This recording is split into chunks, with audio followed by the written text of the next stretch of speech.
Hi guys! Good morning! Happy Friday!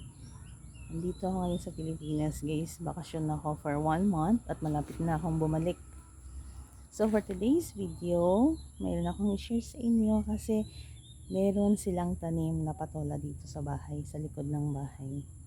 Napakahaba guys. I got amazed kaya kinunan ko siya ng video to share it with you guys. Ang sarap ulamin. Yeah, nakaluto na ako ng 2 beses na. Ang tawag nila lauoy. Sarap sabaw. Here we go, let's go. Sana mag-enjoy kayo sa video ko na to. Para ka madiri nga kuan ba? Nga patula nga laba-laba. Tanawan niyo lang. See? Laba-laba kita na siya. Ato pagid tatlo ka bilog. Nako. Oh. Laba-laba siya. Mayara naman bago. Wala tatlo na? Tatlo, I don't know. Grabe guys, laba-laba siya. Subay. May subay. May subay, Okay, na doon hadlock ako sa subay ba? Laba-laba agad siya, no? Nahi similyahon, nguro ni ba padamuon? No? Similyahon mang isa, dlit. Doot na. Kapit na siya madoot sa lupa. Nun. Agay. Nadjay ba? Jace? Ay si Jace, ang mga nilabhan. Nakbe? Ito, yeah. Ano sa yung tita mo dala? Buson daw? Okay, buson mo.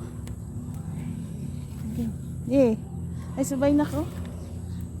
Paano mo na ako nun, be? Nilagi sa likod, Jipay ko sana eh. Allergy ka? Bi ako, be. May subay, Ang galasan ng subay sa may kan,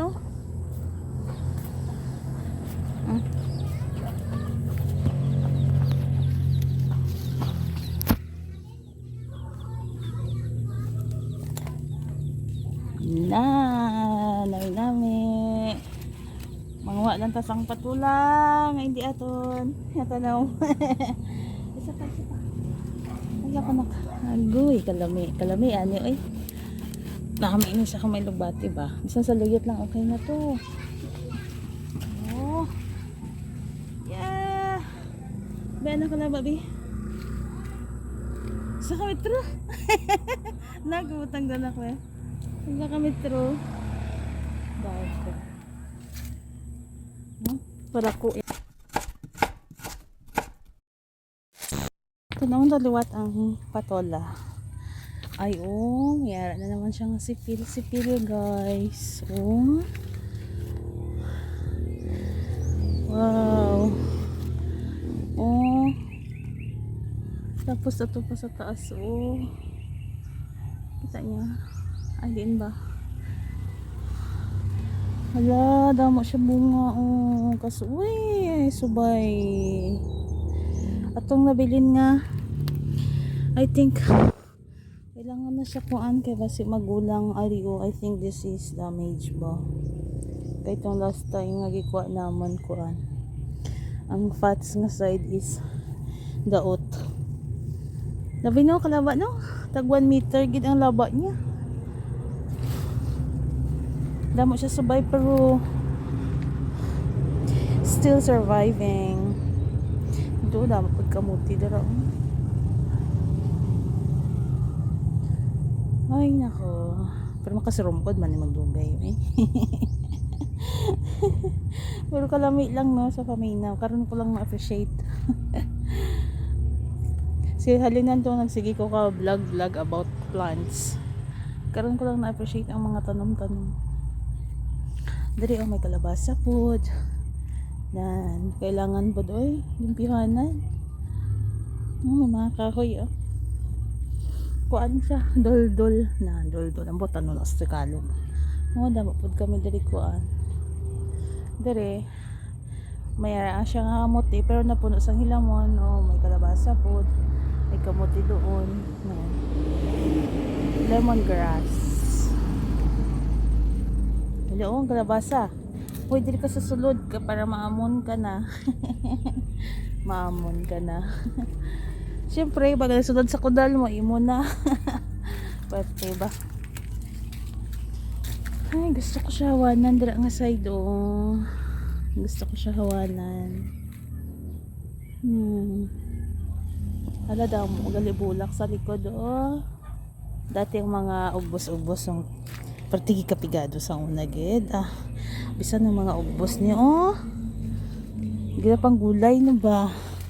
Sadya lagi sang una ba? Si subong daw medyo, siyempre, nagkatrabaho-trabaho man ta.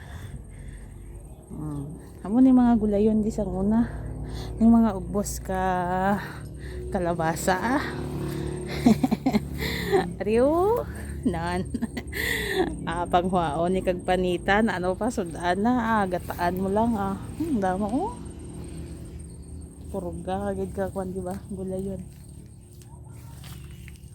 Kagabang. Amo lang to.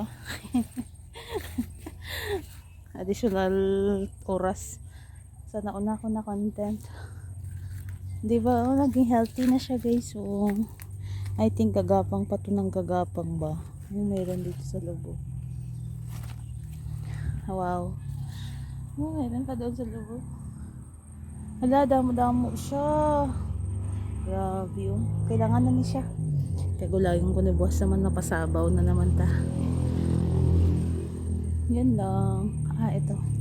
Ito, ginakuha pa niyo. Ginakuha naman niyo. Kaya para hindi siya magdamol good. Haligi man isang kudal. Hindi sa nabutangay. Hindi lang. Kuha na. Pustis ang kudal ba? Para hindi siya mag-record. Buta. Ito na sa Tagalog. Wala na kang dito. Nanami siya oh. Dadali lang siya doon oh. Kaya kita ko na. Kahapon ko lang mananotice guys. Nakadali lang gali na sa iya. Tanggalan sang sanga. Oh. Tiyawa na. Ara pa ganyan dapat oh. Pero nami siya ipusti ba? Buhi. Magabuhi siya oh. Gusto ko niya. Madala ko sa niya. So, para sa isa kong kaluti daad ba? Muong ko to nga pusti. Marang. Nabuhi siya. Kita mo. Ada puno niya oh. Na naligis ang pusti. Haligis ang pusti. Haligis ang pedal. Harap ko dito. Give nila haligi. Namin siya nga paan. So mo lang to